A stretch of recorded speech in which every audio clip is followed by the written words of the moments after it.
Former U.S. President Donald Trump has been indicted by the Justice Department for his efforts to overturn the 2020 presidential election results. The indictment focuses on a very turbulent period between Trump losing the election to Joe Biden in November 2020 and the January 6, 2021 Capitol riots. The charges against Trump include conspiracy to defraud the United States government and witness tampering. This indictment marks the third instance of a case brought against the former U.S. president in just a matter of 4 months. This as he seeks to reclaim the White House.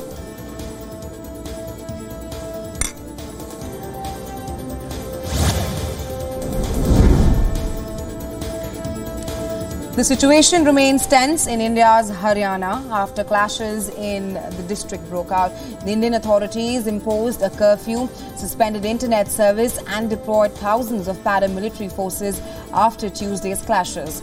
The violence began after mob clashes in during a religious procession. At least 5 people, including 2 police officers, have been killed in the clashes. More than 20 police officers were injured in the violence and dozens of cars were also set ablaze.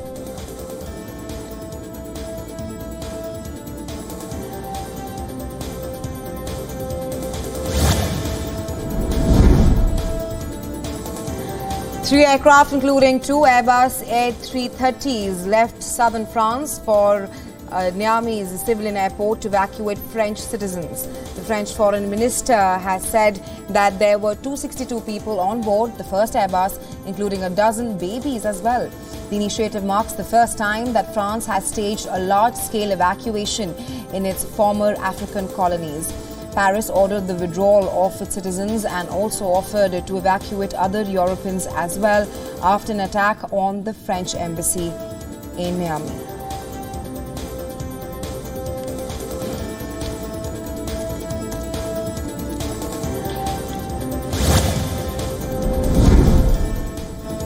Italy has also joined the evacuation operations in Niger. A plane carrying 87 evacuees from Niger arrived in Rome early Wednesday morning. The evacuees on the plane included 36 Italians, 21 Americans and 1 British citizen. The Italian foreign minister said that the safety of the Italian, European and American citizens remains a top priority.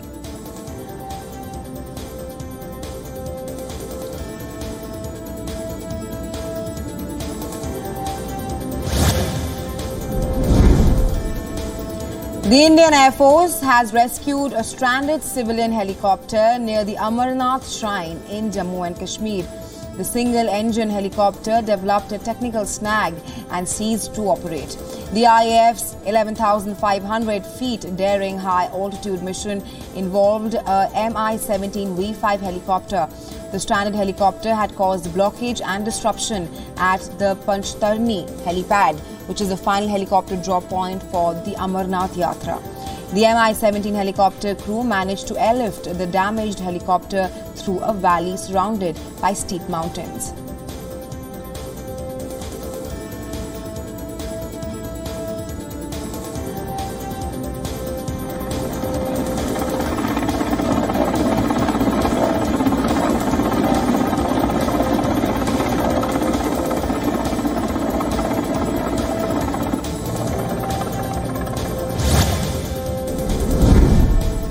A massive fire broke out in India's Telangana. Flames engulfed a restaurant in the state's capital of Hyderabad. They also reached a cloth showroom downstairs, adding fuel to the fire. 4 fire engines showed up to the spot but faced difficulty to control the flames, as a fuel station was adjacent to the restaurant.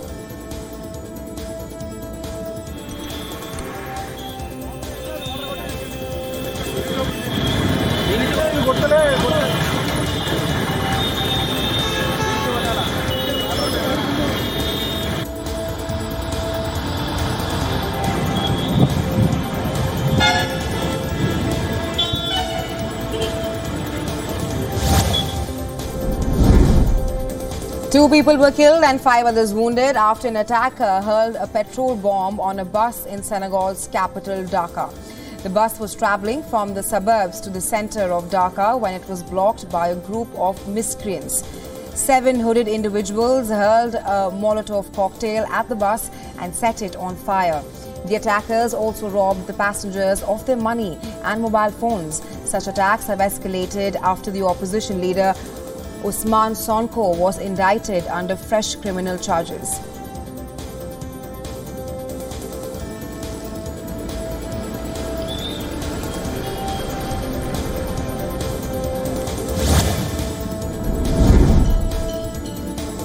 Belarusian leader Alexander Lukashenko taunted Poland over the presence of Russian Wagner mercenaries near the NATO country's border.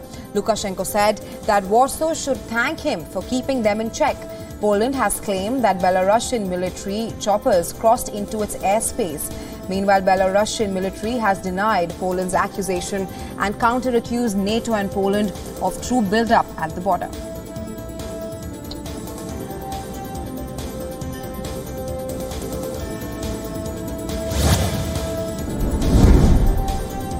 Dozens of young men from West Africa are being forced to take shelter on the sidewalk in front of Manhattan's Roosevelt Hotel. New York City is facing an unprecedented number of migrants' arrivals since the summer of 2022.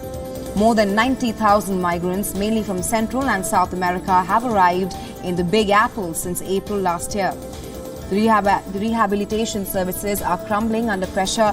New York's Mayor Eric Adams has said that the city has no more room for migrants, and that the authorities will hand out flyers at the US-Mexico border, encouraging them to go elsewhere.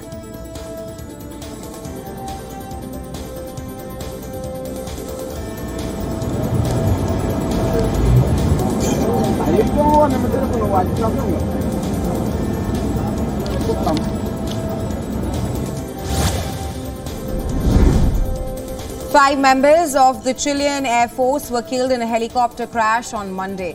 The accident took place during a night flight drill when the helicopter nosedived towards the ground and then crashed. The B-412 aircraft fell on an eucalyptus forest, causing a small fire. The Chilean Air Force issued a statement saying that the cause of the nosedive is under investigation as of now.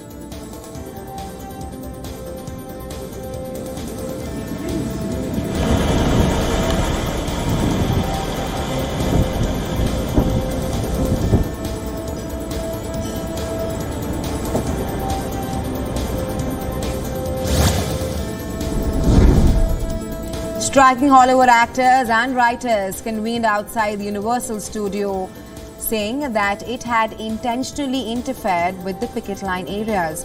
The unions also accused Universal of trimming trees to remove shade from the hot Southern California sun. On the other hand, Universal said in a statement that it supported the Guild's right to demonstrate at the entrances to the property. The Universal also claims that it created temporary pathways for picket lines with safe rest areas.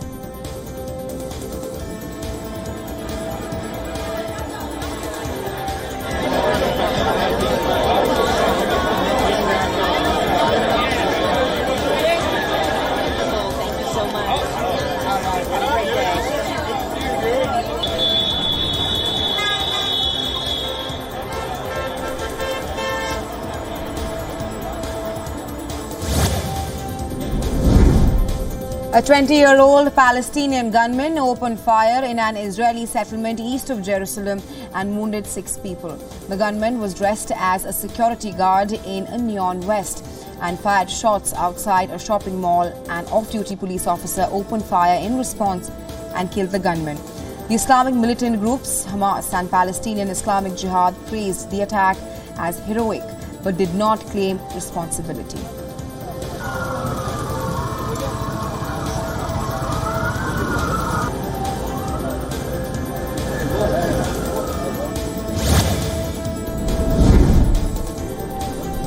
The indigenous communities from northern Argentina are demonstrating in Buenos Aires in a bid to claim their lands and natural resources.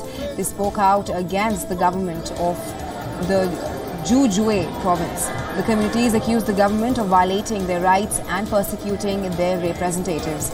A week ago, a massive march brought together 100 native communities. They covered 1,800 kilometers on foot and bus. The march also opposes constitutional reforms which can criminalize the right to protest and undermine indigenous land rights.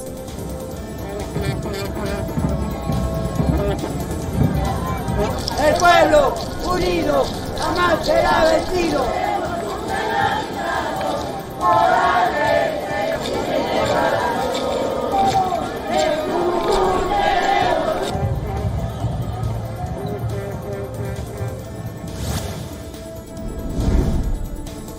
Four people, including the daughter of a Super Bowl winning former NFL player, died in two separate crashes related to an air show in Wisconsin. The Experimental Aircraft Association said that the daughter of two-time Super Bowl winner and her co-pilot died after their World War II era plane crashed into the lake. In a separate incident, a pilot and a passenger died after a helicopter and a gyrocopter collided mid-air over an event runway. One of the aircraft landed on a parked lane.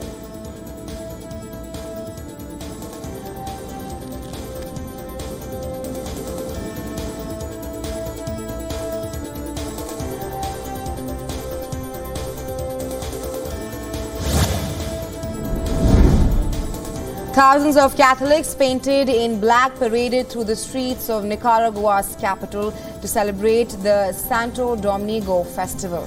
The festival is being celebrated amid tensions between the church and President Daniel Ortega's government. Now, the capital sees 10-day-long festivities begin with the transfer of the tiny image of the saint to the Santo Domingo Church in the old capital center. While the remains in the Santo Domingo Church, the saint is also taken to different neighborhoods of the capital until August 10, initiating another massive procession to return the deity back.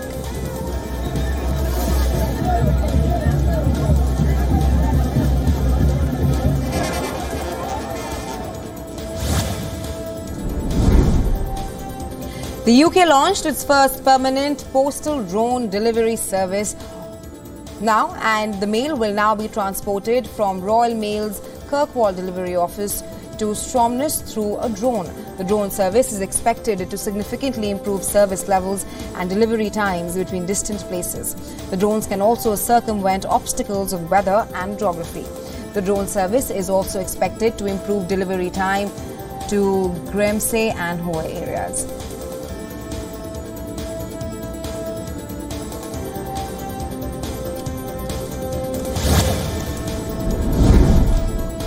Hundreds of thousands of pilgrims marked the start of the world's largest gathering of young Catholics.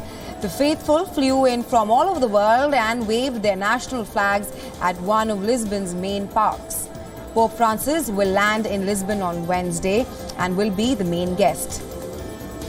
Prayers were also said in a build-up to Lisbon Patriarch Emmanuel Clement's welcome. The crowds took shelter in schools, gyms, fire stations and with their families. Many plan to sleep in the open before the closing mass.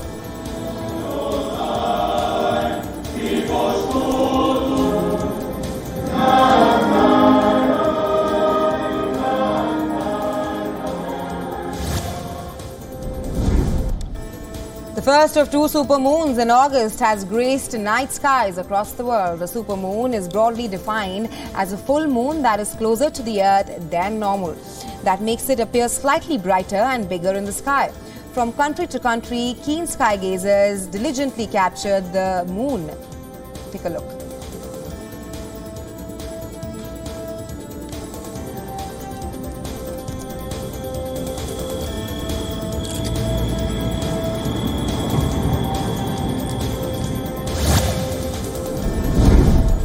The Chinese authorities evacuated over 100,000 people in Hebei province's Zhuzhou city amid heavy flooding. In the province, 9 people died and 6 were missing. Severely flooded roads have stranded an unknown number of residents in the area. A total of 8,755 emergency personnel have been dispatched for search and rescue operations. China's finance ministry announced that it would allocate $15 million for rescue work in the region.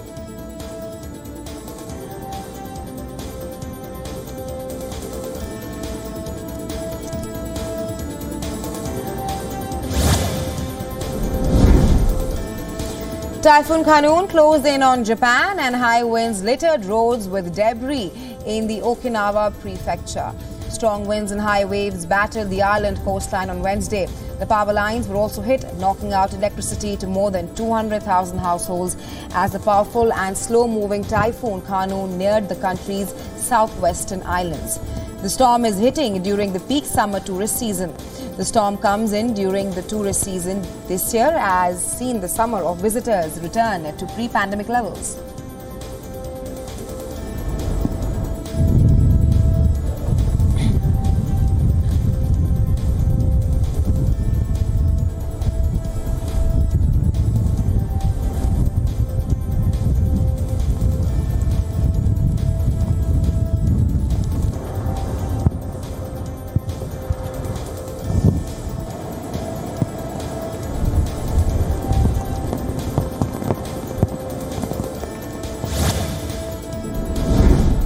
In yet another significant move, Meta, the company behind Facebook and Instagram, has announced that it will seek consent from users in the European Union before allowing businesses to target advertising based on their online activities. This decision comes in response to the evolving regulatory requirements in the region, prompted by an order from Ireland's Data Protection Commissioner earlier this year. While there's no immediate impact on services, Meta assures that the advertisers that personalized campaigns will continue.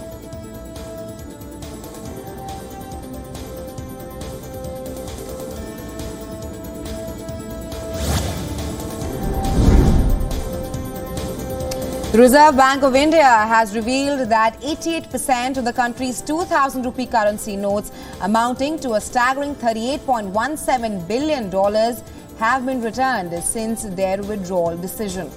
These high-value notes were introduced in 2016 to replenish the economy after the demonetization move, but the RBI has been striving to reduce their circulation and halted their printing for the past 4 years.